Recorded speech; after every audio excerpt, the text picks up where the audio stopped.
خبر شامل کرتے ہیں۔ World bank model city programme کے تحت میونسپل کمیٹی بورے والا کو کروڑوں روپے کی مشینری فراہم کر دی گئی۔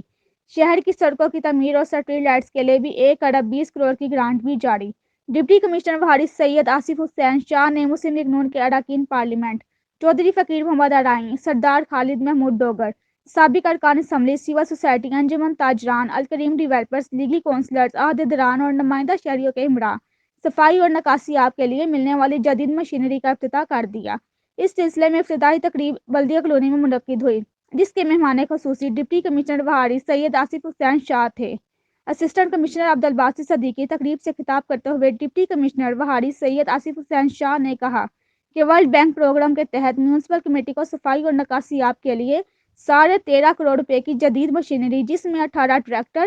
4 جدید کمپیکٹر گاڑیاں، 12 ہائیڈرولک رکشے،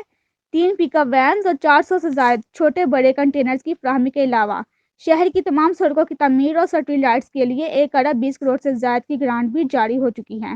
جس پر کام کا آغاز آئندہ ماہ سے ہو جائے گا۔ اراکین اسمبلی نے کہا، مسلم لیگ نون